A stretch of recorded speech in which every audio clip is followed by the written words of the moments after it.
circle. Each empowerment circle is centered around a different topic. So this month we thought this would be the best topic to do because there's an oversight hearing on Tuesday down at the Wilson Building. This oversight hearing is on new communities and redevelopment in public housing. So what we wanted to do was to get as many people as possible to sign up to testify, to go down to speak at this new communities hearings on Tuesday. But before we do that, we wanted to have a group discussion, an empowerment circle, and talk about it so we can all kind of go with the same messaging or see if we, even if we feel the same about these redevelopments. So that's why we're here today, is to gear up for all of us to go down to City Council on Tuesday and get on the public record and make our voices heard about redevelopments in public housing. Okay, anybody have any questions about that? Yes, what time, where? It's going to be at the Wilson Building at 10 o'clock. But we'll, announce that. But yeah, it's going to be Tuesday. And I'd like for all of us to go together if we could and bring other people, because the more the better. So before we get started, we have to do our icebreaker. So I thought a good icebreaker would be just to go around, introduce ourselves, what ward we live in, and one word to describe how we feel about public housing. Okay? So we can start here. And these are your rules too, so if you have a rule, just let me know what you'd like to see in this meeting. And the first rule I always say is speak one at a time.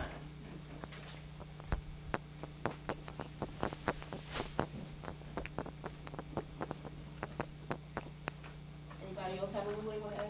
Check the cell phone, make sure it's on vibrate.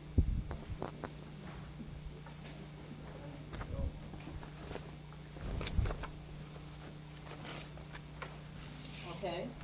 Anybody else have one? And what exactly does Feel that free mean? to take that seat up there because he's going to be down here. One person talking, speaking, quiet, listen. While you find out some good She's going to news. do most of the talking. Okay, I have one. I was going to put decode acronyms, like when people talk, they say, when I was at the AEOO and then the LLRA and then a lot of people don't understand that, so decode language.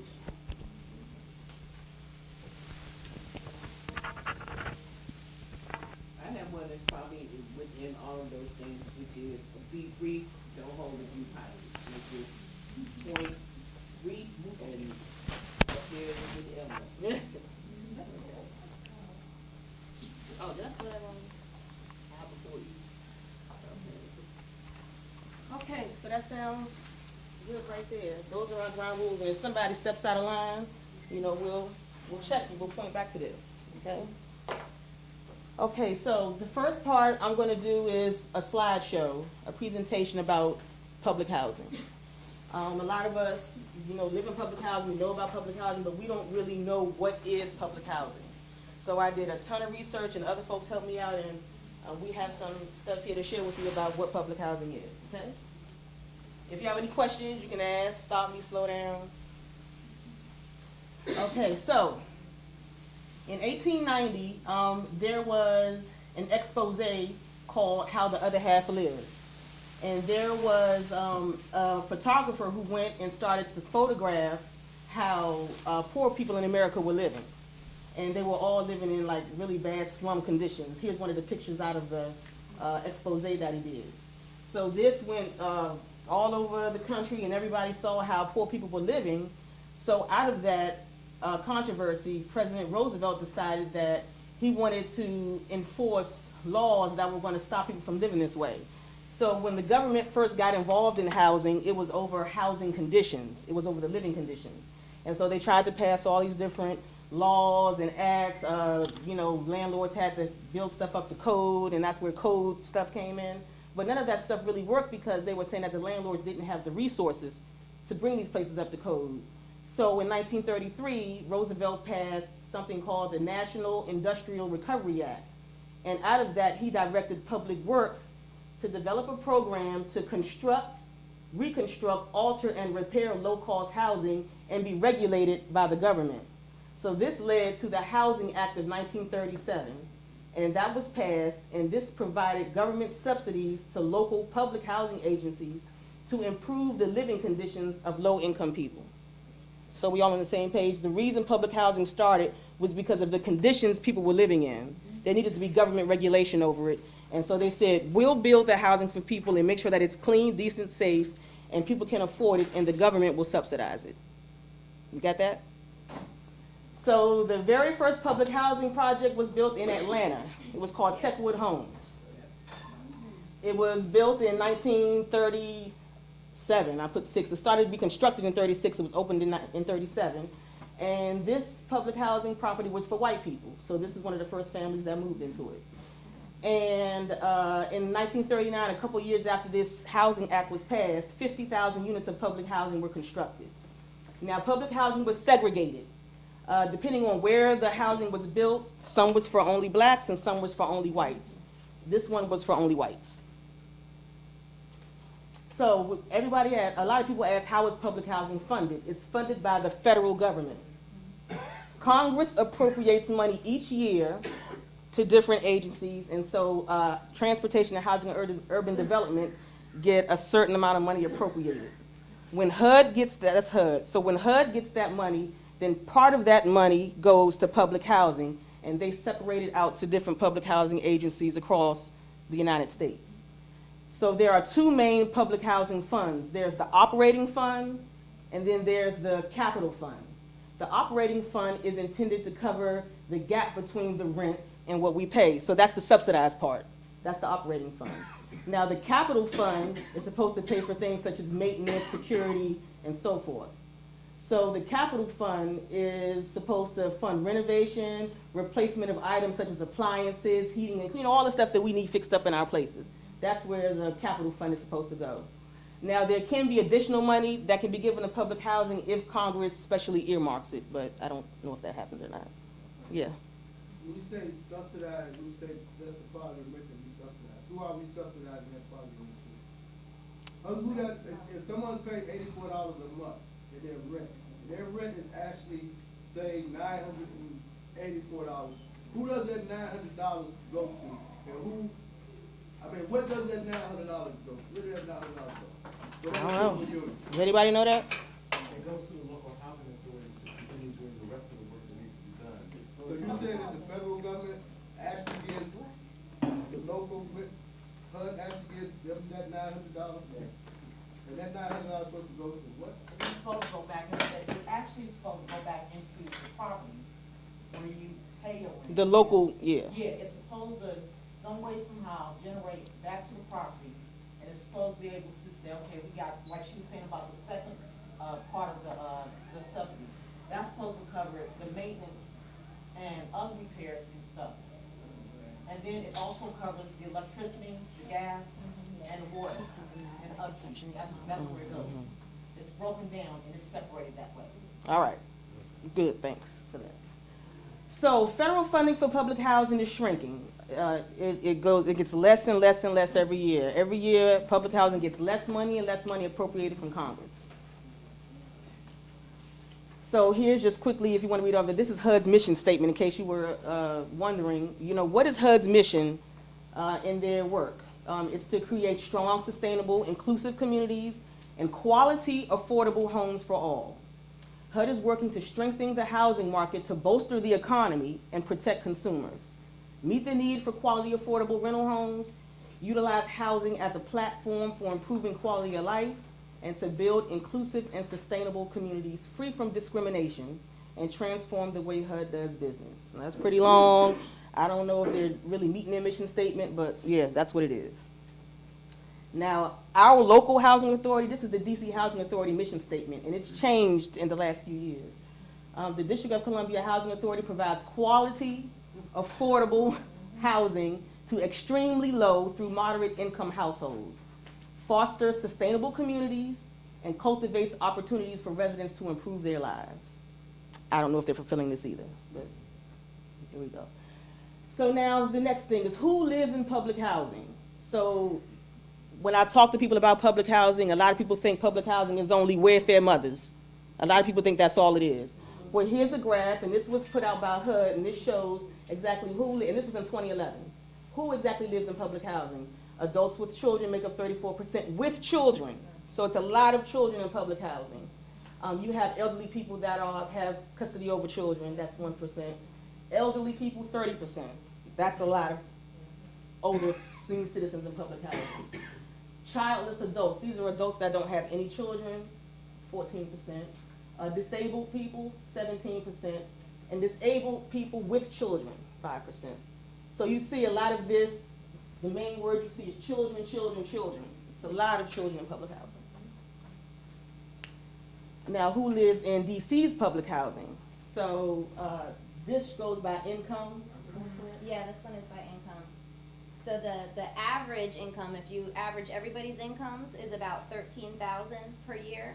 So, you know, one of the things we try to make sure people know is public housing is mixed income housing, right? There's folks who are having very little income or just like a Social Security or disability income, and then there's folks who are working, and the folks who are at the average of 13,000 per year, that's equivalent to somebody working 33 hours per week at minimum wage. Yeah. Right? A lot of hardworking people. And so what you see here is that the colors came out a little bit bad, but the largest percentage of people are earning between 5,000 and 10,000 per year in public housing in DC. So this is specific to DC. And then we have it by age too. So one of the things that you see here is that more than 50% of the people in DC public housing are 50 years old or older, right? More than 50%. So if you added up the blue section and the purple section, these are all folks that are above age 50 in our DC public housing. And then just a little more information. Right now, we have 15,885 residents. The average rent paid is $257. It's set at 30% of people's income. We found that there's over 1,000 units that the city's been keeping vacant. And we're trying to figure out why that is and make sure that we get those units back online, because there's a lot of people needing them. 23% of people in public housing as a whole have a disability. And there's a huge need. We had 70,000 people on the waiting list as of April of this year. Any questions? With the 70,000 people on the waiting list, is that 70,000 individual people on the list or 70,000 people comprised of families that make Both. that total number? Both. Households. 70,000 households? Yeah. So like when I was on the waiting list, it was me and my 4 children. So that was like one. I was, There's yeah. 1,050 units that are vacant. Right, So there's Absolutely. 69,000 units needed. right. Absolutely. Either public housing or other affordable housing units needed, yes. Don't forget they closed the list down. Right. Yeah, they did close the Get on list. Affordable housing or public housing. Now, we want to debunk a lot of myths about public housing because there's a lot out there. I mean, I deal with these myths all the time when I'm doing my work, them internet trolls, or just talking to people, period. A lot of people, even people in my own family, I live in public housing and they think, you don't pay no rent. And I'm like, what? So these are some myths about public housing that we want to debunk. First one, a lot of people think that we don't pay any rent. This is false. We pay 1/3 of our income, no matter what the income is. It could be TANF, disability, it could be unemployment, child support, anything. What if that 1/3 would change? What you mean? What if we went with a lower fraction? Well, according to the federal government, true affordable housing is 1/3 of your income. And 1/3 means including all household expenses are included in that 1/3. That's just what I mean, it could be lowered, but right now, that's what it is. That's what it's always been. Right now in DC, the average person is paying at least 50% of their income Yeah. on housing expense. On We regular. have what they call a high housing cost burden in DC. But that's one of the reasons why public housing, again, is so critical. This is the only kind of housing where it's set at 1/3 of your income, you lose your job tomorrow, it goes down according to it, you get a raise, it goes up according to it, and that's really critical. That's a real safety net. I have a question. Yeah. For, let me make sure I say this right, because I don't want to offend anybody that's not here. But people that are actually paying, and I've been to court and seen this, $2 and $1.50 and been getting away with it for a very, very long time. How bad is that affecting the rest of the economy of the people that's paying, their regular rent, I mean, do you have a percentage where that really, it is affecting us? Because if only 2 or 3 people work out of a court, and there's 30 units in that court, how bad does that really offset us? Well, if that's what the person qualifies to pay, that's what they pay. I mean, that's according to the guidelines. I mean, if they're only qualified to pay, I've never seen anybody pay $1 in rent, but I don't know. But if that's what they're qualified to pay, then that's what we focus on. That's what they qualify for. That's what they can afford. You I know. think part of your question is, see, our general impression is that very few people are actually cheating the system, right? There are a few people, but the propaganda or the myth is that a lot of people are cheating. So, but for those who do, then how much does that harm the system being sustainable? Right. And that's a good question. So I'm going to start writing some questions down that we might ask some of our researcher friends to help us with. Yeah. Okay, myth number 2, everybody's on welfare in public housing. Nobody in welfare works, everybody's on welfare. This is false. False, false, false. Yes. Many public housing residents work, but most work in low-paying jobs. The Chicago Housing Authority reported in 2008 that 37% of their public housing families work. Many others are disabled, and only 14% of their people were on welfare. Criminals live in public housing. It's true, but it's false. It's not all that's in public housing. It's criminals all over D.C. Now, if you look at different kind of crimes, maybe you're looking at violent crimes, I don't know, but it's crime everywhere. I follow Metropolitan Police on my Twitter feed, and I see crimes reported all over the city, but everywhere. A criminal background check is required before moving into public housing. I had to do a criminal background check. I had to go down into the police station and get my clearance before you move in. And residents do face eviction if anyone in their household, even a guest, is arrested. Not even convicted. If somebody's arrested, you can face eviction. Most of the crime in public housing communities is done by people who do not live there. And I can't stress this enough. Where I live, it's people that come there, do their dirt, and leave. They don't live there. It's not a whole community of criminals. We have our issues. I was just telling my daughter about when I got arrested. I've been arrested. We've all had our issues, but that's a lot of people. It's not just public housing, and it's not just a concentrated amount of criminals. We do have to pass a background check. Can we put on the as the researchers board? Yep. This rule is called one strike, yeah? I'm not sure. It used to be called, I think Clinton introduced that, the one strike. Can we get some research on how that's implemented and the differentials in it? Because we all been on properties where they run up in Miss Lucy's house 20 times and she's still there.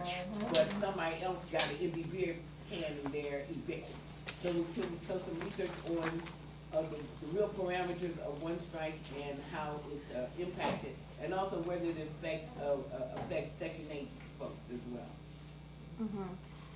One of the other things for the researchers we'd like to know is, has anybody actually studied the crime and whether the crime is being perpetuated by residents or non-residents?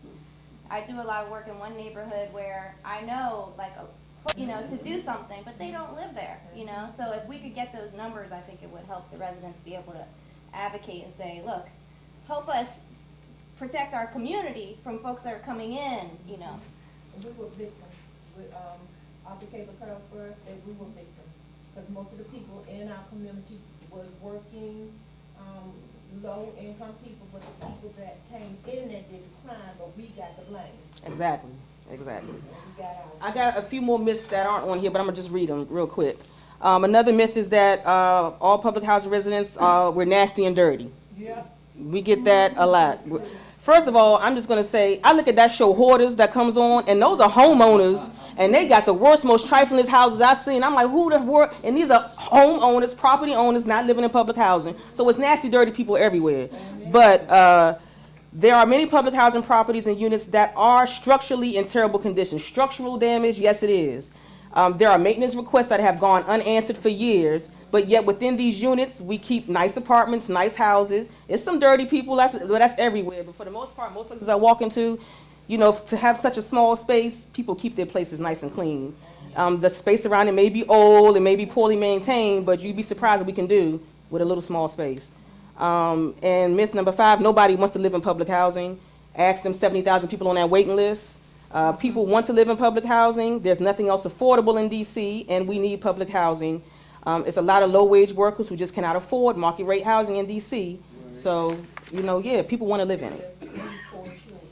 One more myth, public housing is too expensive to maintain. HUD's budget for 2010, Congress appropriated $43.7 billion to public housing. Now, that may sound like a lot, 43.7 billion, but 800 billion was spent total on health and human services, and 700 billion went to the military. So only a portion of HUD's budget goes to public housing, one small part, and that part is grossly underfunded to the point of neglect. And last myth is that we're a drain on society. And this is something that my grandmother told me, I'm tired of paying for y'all over there.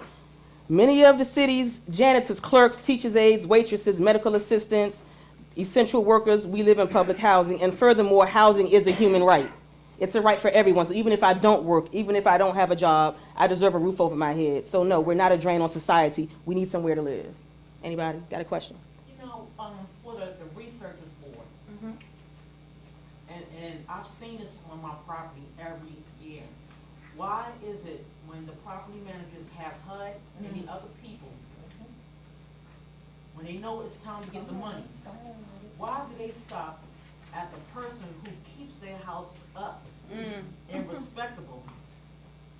I feel that's not fair. They need to take them into the ones that they really need to be looking at and say, okay, if we're giving you this money, where's it going? I really still feel there should be more in that budget. And because they're scheming, when they bring HUD around for the inspection, they're not taking them to the units to see, hold on, where is this money going, and why is this unit not kept up like it's supposed to be?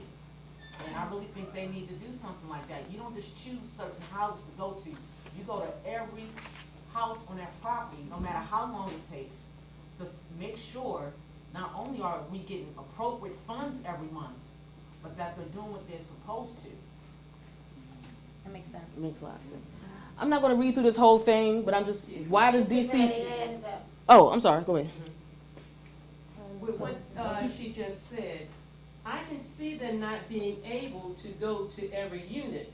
So I'm thinking, and people may disagree, but I'm thinking if we could come up with some method as to how people actually in the project could also pick some of the units they're going through, that might be better. Because even though it may seem feasible for us for them to go through every unit, I can very easily say, no, we can't do that, it's absolutely impossible. So I always like a plan B, when I know somebody can give me an argument that seems unreasonable. I think it's a good point, though, that residents should have more of a voice when HUD's coming around, right? Not just the resident council president or whoever, but maybe a more democratic way for residents' voices to be heard. Yeah. One last. Yeah, I just think that, modify or add to the question about crime, it's not so much that we should be concerned about what crimes are taking place, but more so about how does the policies push people into illicit and or illegal activity. Oh, we definitely will get to that. For the purposes of increasing their income. Yeah. And secondly, how does HUD policies criminalize the population that live there? And there's always a purpose behind the criminalizing the residents, but those are the two questions that we should ask with regards to crime, and not so much taking inventory of what crimes exist and what's the extent of the crimes, but more structurally. Right. That. Let's see, why do we need public housing? It costs too much to live in DC. There's not enough Section 8 vouchers to meet the demand. There's a long waiting list, hundreds of homeless people, and affordable housing in DC, their definition of it is not affordable. We just had a conversation, me and this gentleman right here. What they deem affordable is rent starting at $1,500, and that's not, I can't afford that. Nobody I know can afford that. So that's why we need public housing. Well, you know we can't stay together. Exactly. Okay, now, we're gonna go into living in public housing. There's very much maintenance neglect. We do need improvement. We're not just fighting to keep public housing, we're fighting to improvement. Public housing communities have been neglected in many cases, and many improvements are needed in public housing. We need our maintenance requests filled, and we need structural stuff filled, and we need our stuff brought up to code, and it's not. There was a report in 2010 that there's a backlog of $25.6 billion in maintenance repairs in public housing, $25.6 million backlog in maintenance repairs. But in 2013, Congress only approved $1.7 billion for that. So if it's $25.6 billion needed to fix everything, they're only appropriating $1.7 billion, then you can see why we're living in the conditions that we're living in. DC's share of that $1.6 billion was only $13 million. So that's $13 million out of the 1.6, that's to fix up all the public housing in DC. And Adrian Taubman told me that was even taken down to $6 million because they owed somebody some money. I think they put it in their pockets, but that's neither here nor there.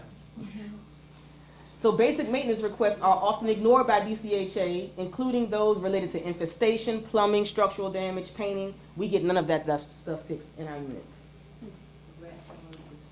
The cost for repair grows. The more they don't fix, the more stuff grows. Leaks turn into rot and mold. Electrical wiring causes fires. This is not her house. But this is not uncommon for how a unit may look in public housing. And this is not the residents' fault. They'll say, y'all tear up stuff. This is faulty work, structural damage, cheap labor, chewing gum repairs. This stuff needs to be done, something needs to be done about it. It is customary for DCHA to neglect certain properties they have identified for demolition. A DCHA representative, Mr. Richard Thomas, told a group of Berry Farms residents at a meeting I was at, "We are not going to spend Cadillac money on a busted hoopty." He said that out of his mouth. Executive Director Adrian Taubman testified, "We did not put funding into properties on the trajectory for redevelopment." So properties that they see they want to redevelop, they ignore it, even more than other ones. Now this is a quick about receivership.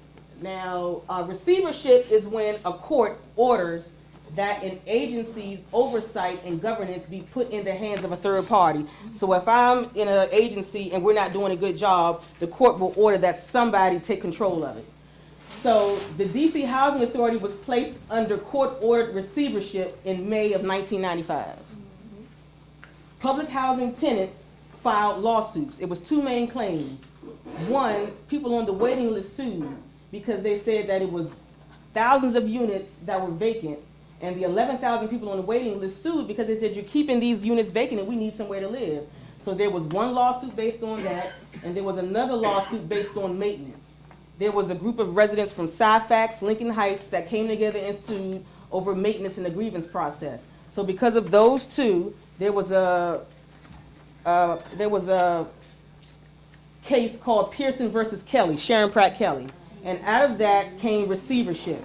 So DCHA was put under receivership, and that's when they started to make all these type of changes, but that's how Hope 6 came into fruition, is under that receivership. They said, well, y'all want them to be fixed up? This is what we're going to do. We're going to tear them down. You want to be fixed up? And that's how the Hope 6 came about. So receivership ended in 2000, and that was around when Anthony Williams was mayor, I think. And that's how it became known as the Housing Authority, and it went from under mayoral control to a whole separate agency. So this receivership came out of people who stood up and said, we tired of this crap. It came out of lawsuits. Housing residents, with people on the waiting list, came together and sued, and they became under receivership. So the reason, and this goes into what Mr. Toure was saying, that it looks as though it's a concentration of low-income people who are just doing really, really, really bad. But in our public housing communities, there are no resources. They put no resources in our communities. Our schools are underfunded. They don't give the same amount of money to schools in Ward 8 that they give to in Ward 3. That's a fact. It's a food desert. We have nowhere to eat, no healthy options. We have no resources. So if you have nothing, people will do nothing. We don't have anything in our community. We got these little programs that come here and there, but it's nothing meaningful.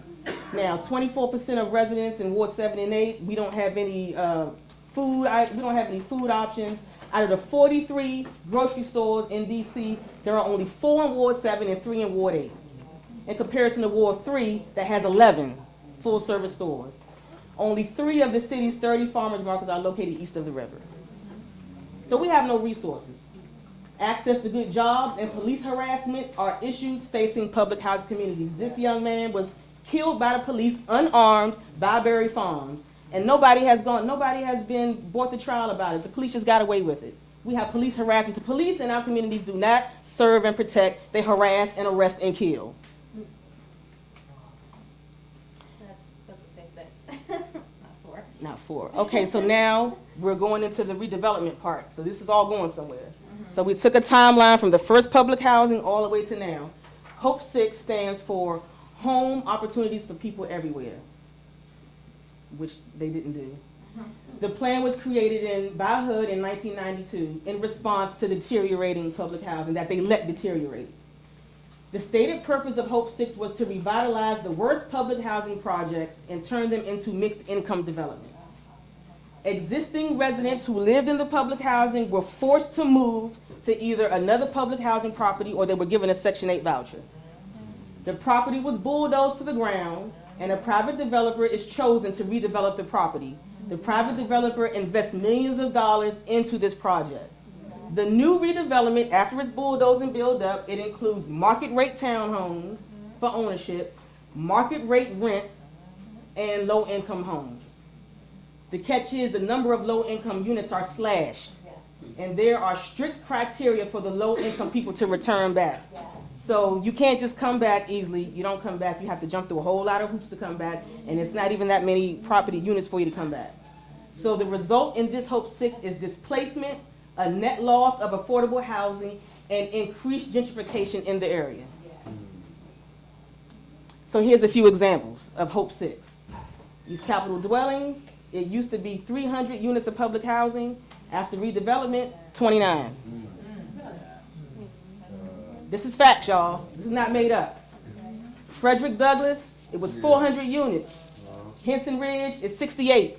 And it's managed by the Henson Corporation and A&R Development. Eastgate, 230 units. After, it's 30. It's 0 listed on the website. I called this place yesterday. She said, we only have 30, and it's 500 people on the waiting list for that. And by the way, before I go, if you notice, this is named after Kimmy Gray. This is disrespectful as hell. Okay, say again, you said this is named after who? Kimmy Gray. Kimmy Gray. Yes. Only a street up there, Kimmy Gray. Yeah, exactly. But it's Kimmy nothing Gray. over there. What is that? It ain't, that used to be Eastgate. I know. Kimmy Gray. Everybody who's Kimmy Gray. I'm sorry, Kimmy Gray was a big advocate for public housing. She was like the advocate for public housing. She was it. I mean, she's like I look up to her. Yes. She really was down for the cause.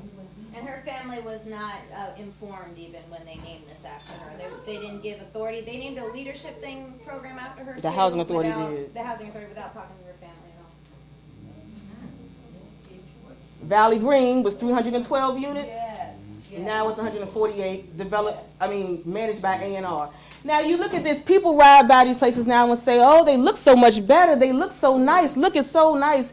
Aesthetically, you look at it, it looks nice, but everything that went along with that is terrible.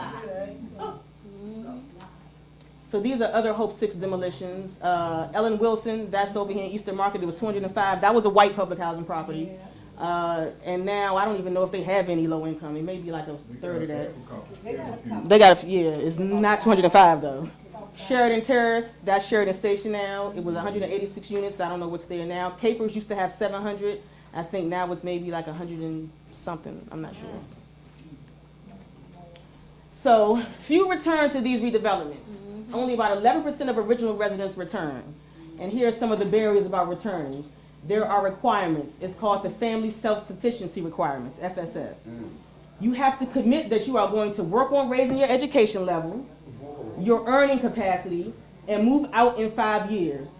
Some people just don't want to do this. And this quote came from a public housing agency person in New Jersey, I think, or somewhere. Some people just don't want to do that. What does that have to do with my housing? Background checks for criminals and credit history. So they do another background check, I think a more extensive one, for you to return, and they check your credit to return. If they check my credit, I'm not coming back. Go ahead, you got a question? My question is, can we have that?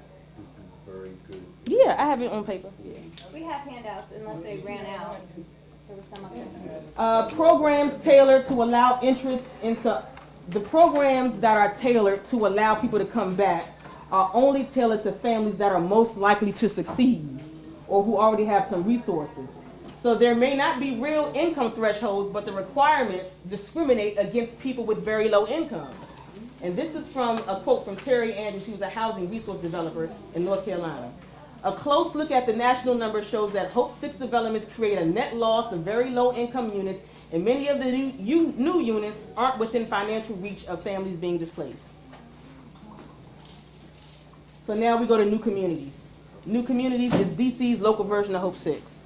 New Communities is a comprehensive public-private partnership designed to improve the quality of life for families and individuals living in 4 neighborhoods: Northwest 1, Berry Farms, Lincoln Heights, and Park Morton.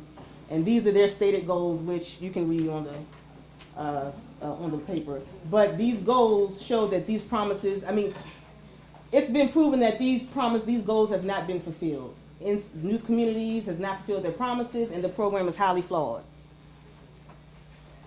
The Choice Neighborhoods Initiative. The new federal government program that's similar to Hope 6 is Choice Neighborhoods. Hope 6 is gone. They don't fund it anymore, but now it's called Choice.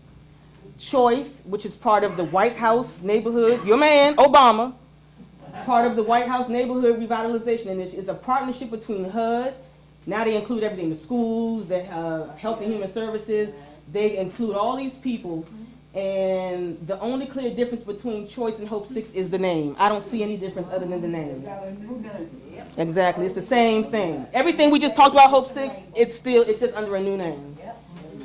The Obama administration has proposed privatizing public housing and ending federal support for housing. Now, let's go into how they justify this. Deconcentrating poverty. It's a common justification for demolition and displacement, but research shows that lives are not improved simply by moving people, higher income people, into the community. So what they're saying is that they're doing this because they want to deconcentrate a whole lot of poor people living together, and that's going to make our lives better if you break us up. Now, there's been research on this. There was a man named Edward Getz, and he did a paper called Forced Relocation or Voluntary Mobility. And in his study, he followed 600 families who were relocated under Hope 6, and it reported little improvement in living conditions after being relocated. There was another group that did a study called Poor Health, Adding Insult to Injury for Hope 6. Followed 88 residents from 5 projects under Hope 6, and the people were in far worse health than other low-income people with high rates of asthma and depression, obesity, arthritis, hypertension. So they might have had it before, but it got worse when they were relocated. And everybody wanted to return, but they couldn't. There was another paper that was done in 2010, and this gentleman, Herman Gantz. There is a dangerous myth that concentrated poverty breeds more poverty. Concentrated poverty makes poverty more visible, so people have to see it, but focusing on the fact of the concentration distracts us from the meaningful, helpful policies. This myth is used to justify Hope 6, but the neighborhoods do not get allocated resources for the existing residents, meaning that we're here, we get nothing. We don't get anything, so their answer is just to move us around. Dispersion is not an anti-poverty policy. Scattering people does not end poverty. It just makes it not visible to people so they don't have to deal with it. I heard that Clinton used to ride by Berry Farms, and he says, oh gosh, I hate for dignitaries to see this. Let's get rid of it because we don't want to see that. There was another one, the myth of concentrated poverty, Hope 6, the new Negro removal, justified by the myth of concentrated poverty. Cabrini Green redevelopment, a land grab serving developers' interests, people wanted to make money off that land. Dispersal destroys potential political power of the poor. The dispersal consensus is based on scanty evidence and ignores the right of people to stay put. Relocatees are often worse off than before. Deconcentration is an ideological facade for helping a select few and no poverty policy. There's nothing put in place to actually help us, just scatter us about. Just 2 more, I'm going to read them real quick. Does bringing in middle-class people reduce social isolation in this organization? Networks of the poor provide a great deal of social support. So even though we're all living together and it's concentrated poverty, we support each other. I help watch my neighbor's kids. She don't have a loaf of bread, I give it to her. Here, you can borrow $20 off my food stamp card. Your daughter out here can't get in the house, let me call so you can let her in. We support each other.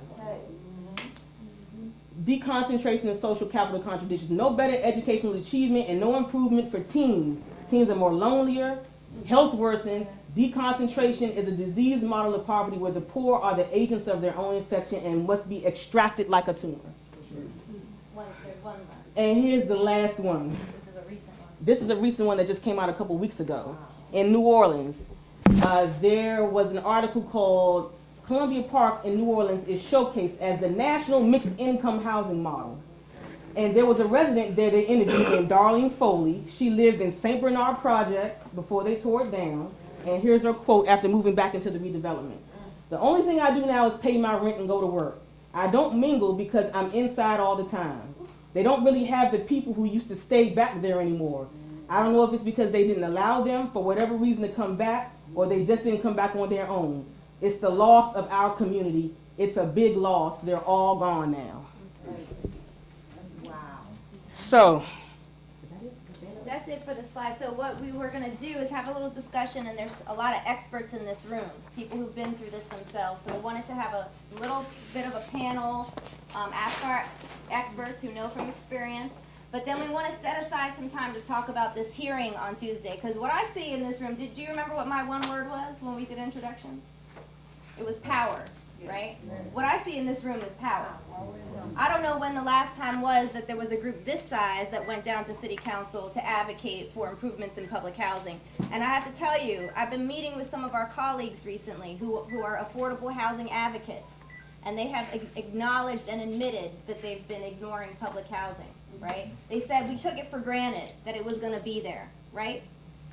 And we can't do that any longer. So we are the conscience for the rest of the city and for our colleagues to say, it's time, we can't lose any more of these units. We only have 8,000 units left. The city is saying that they're doing replacement when we've seen it hasn't been replacement. People are getting displaced, right? We have 40,000 African Americans that were displaced from the city in just the first decade of this century. 2000 to 2010, we lost 40,000 African Americans. We think that that's directly related to the demolition of these properties. We have a skyrocketing of family homelessness, right? All of the families in the shelter right now, DC General Shelter, what is it, over 600? Could be housed in those 1,000 vacant public housing units. We just need to demand that the city fix up those units and move those families in. Right now, right now, what they're saying is, we're gonna tear down housing, but then we're gonna subsidize developers to build a few new units. That costs more, it takes a long time, it's a net loss, it doesn't make any sense. We have to improve and preserve what we have. So we do have a few people here. Maybe we can bring your chair with you since we had a great crowd, so we ended up. And we're gonna have our experts introduce themselves and have a discussion. I'm just gonna set aside about at least 20 minutes at the end to just talk about this hearing on Tuesday. Just a quick poll. Does anybody in this room Tuesday at 10 a.m. think that they would be willing to go down to the city council and maybe testify, or if not testify, at least just be there to support the others testifying? Tuesday at 10 a.m. We have a few. Okay. Hey, can I comment to that? Yes. It's very important that this body be there. That's right. One of the things about these type of groups, everybody's not going to be a spokesperson, everybody's not going to be a worker.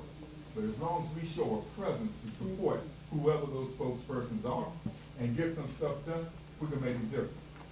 This is the time, this is the last opportunity to deal with this. Yeah, that's cool. Why don't you get started? okay, I'm gonna introduce, this is Miss Elaine Carter.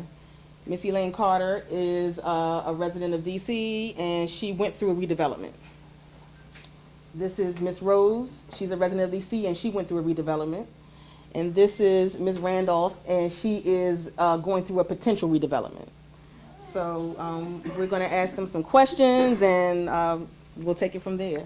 I'll ask the first question, and then you all can ask after that. So the first question I'm gonna ask is, where did you live before you lived in public housing? Off the Cape of Carlsbad over there at Southeast M Street, better known as the Navy Yard, But before you lived in public housing, where was you before that? with my mom's.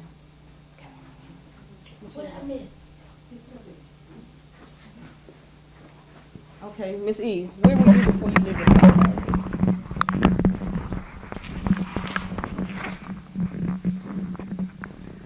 I was always,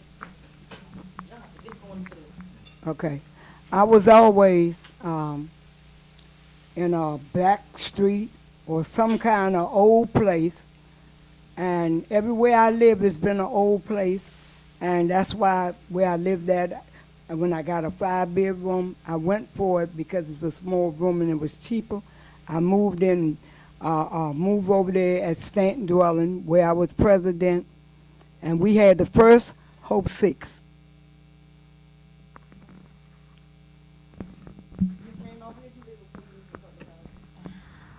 I was raised in Northwest Washington, D.C., in the Cardozo area. And I was there growing up. And then when I started having a family, I applied for public housing. And I've been in Southwest Washington, D.C. since 1963. And the property is Greenleaf Gardens.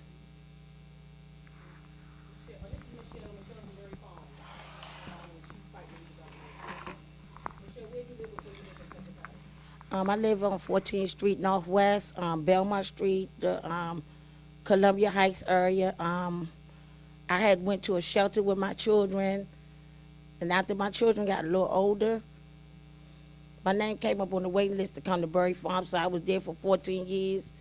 That was my first time ever being in the projects.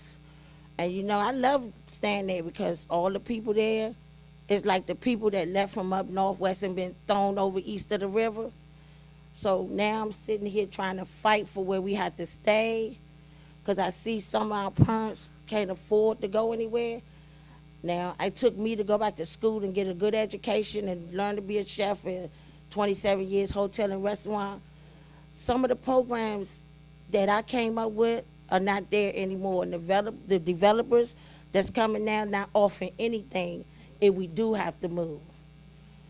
So the meetings is meetings after meetings after meetings. So I joined the tennis association. I love what Sky and them doing. I'm glad they're good supportive. I mean, they're good inspiration. I mean, if it's a meeting down there on the water today and it's raining, I'm going to be there. Because that girl gave out sweat, blood, and tears for us and don't even live on the property. And it's a nice turnout. I thank you all for coming. What was your first feeling or reaction when you heard that your property was up for redevelopment? Your very first reaction? Okay, I'll take that. I began to think about displacement, and my reaction is we got to get our people organized. And that's what, with the help of Skylar, India Fuller, she's not here right now, is doing. I called some of my people that I know who have been out there many years, and that was Michael Johnson, and now Mr. Sidney McMahon came in the room. Of course, it's only a few of us from Greenleaf, but they have been committed ever since we've started. And I thank you all for support. We're still trying to get more people out because I was told before we can become a tenant association or whatever we organize, you gotta have 51% of your property. And it's slow, but I'm gonna have faith to believe it's gonna happen. What was that question? Okay, what was your first feeling or reaction when you heard that your property was up for redevelopment? My first feeling was I didn't care. And the reason why I didn't care, because I was working 2 jobs. When I came home, the people was all over my porch. My porch was trashy, it was dirty. I was not a part of this community. I didn't care. I didn't care. But I thought about it and I said, whoa, where am I going? I'm homeless. If I get out of here, I'm homeless. I don't have anywhere to go. So my feeling got real scared. I got scared. And I said, now when you push any animal or person up against a wall, they're going to come out fighting. And that's what we did. We came out fighting. What was Same. your first feeling or reaction when you first heard Stanton Dwelling was up for redevelopment? First, God places me, I think, where I need to be. I walked in on a government meeting where they say we're going to get rid of public housing, public libraries, and public schools. And this is being done. So they paid off the people working. They think they got something when they give them little chunk change, but when they don't need them no more, they don't have that job. So I was the last one to leave my community. I was with Cortland Malord. He took the picture of me sitting on my porch looking like a poor mental patient because I played that part. I told him I was not going to move until I get something in writing to say that we as residents have a right to return. They gave it to me, but they would not let my residents return. The letter they gave me, I made 200 copies. And when the people tried to come back, they wouldn't let them come back. Here's your passport. So I say we had the first Hope 6. I call it hopeless because Hope 6 and Choice is just a different name. But it's the same thing happening. They carried me to court, and they say my life was in danger. I say my life is in danger if I don't have nowhere to live. So they did not know that I'm from the old school. My daughter lived right around the corner. I used to catch the little minibus and go around there at night and sleep and come home by myself in the morning and sit back in my chair out front. And they thought that they were doing a game on me, but I was really doing that on them. And I got a whole lot of people returning to Handsome Ridge.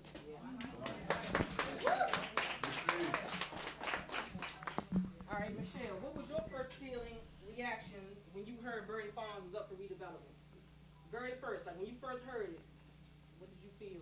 When I first heard it, I was kind of lost because right now we have like 4 organizers on the property. We have community,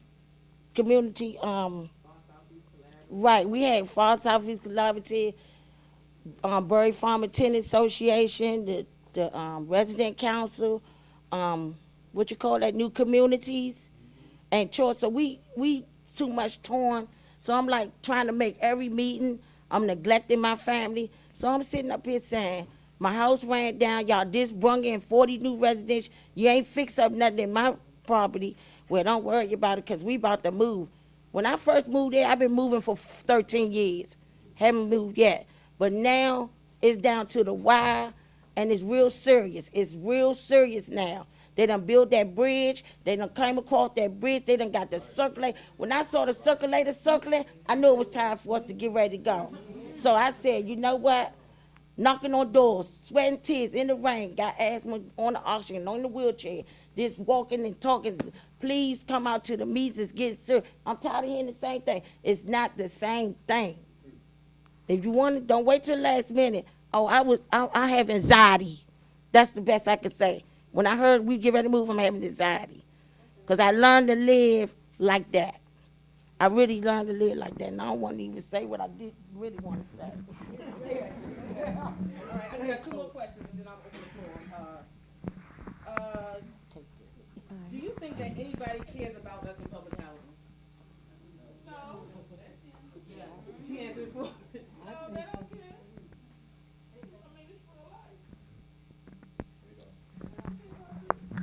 Let me say this.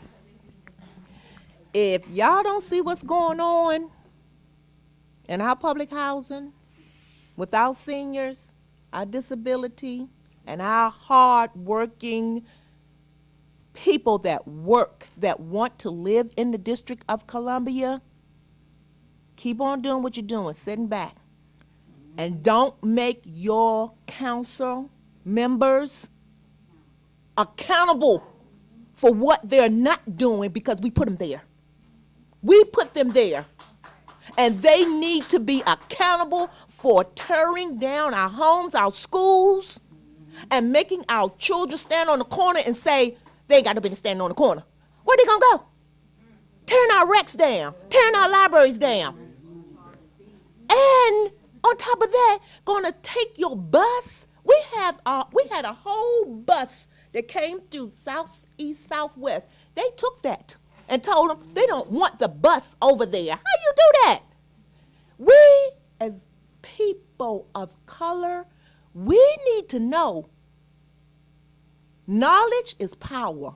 And if you all think that they're going to lay down and roll over and let us do what we want, and another thing, just like this room full, like this right here is powerful. We need to go down Wilson Building and tell them, you all are going to be accountable for death, our income, our children, mental, physical. You all are, not us, okay? That's what we need to do. Do you think they care about us in public housing this evening? They care. Not just Wilson, We are. but just people, period. We are their passport. They're making money off of us. It's not about children. It's about cash. It's not about communities. It's about the pockets. I say to them, whenever I come up, that's why I join every group. I don't care where they come from, I'm with you. But I tell you one thing, with me, whenever I come, they knock on the doors. When time for election, Miss Carter, can I get your vote? Then when you call for them, they not there. I said we are living in a community where we got gangsters. And I'm not afraid to call the name. Jesse and Frank James, a.k.a. Myron Barr, a.k.a. Vincent Gray. I'm saying to y'all that we got a lot of Annie get your guns that's taking money. I say Kaya Henderson, number one. I say, and I don't want to say Miriam Bowser, but the truth is a light. So right now, you can get them, they can come to you for help. But when you go to them, nobody's there. You can't even get them on the phone. When I go down there, they look like I got the plague because they know I don't care. They just don't know about me. I'm strong in my community. Then I'll meet this young dude called Trayon White.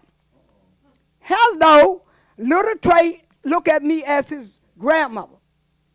We get out there and fight in the community. He has somebody running against him that sent him a dead animal to keep him from running and helping people. Miss E is an animal with fur on it. Pray on it and send it back to the pits of hell. Hey, if it's in the, if a truck can bring it, the police can investigate it. They didn't want to do that. The boy got 21,000 votes and won in every precinct. Thank you all. And we going strong. Do you think that anybody cares about us in public housing? No, but we have to care about ourselves.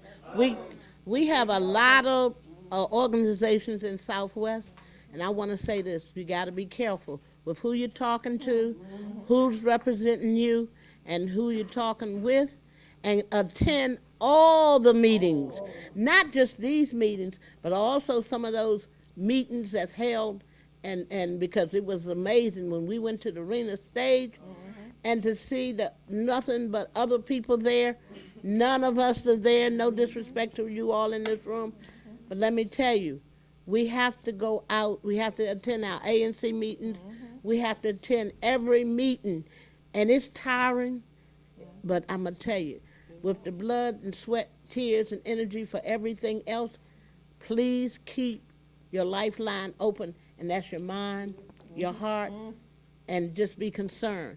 This is not about Barbara, it's about you.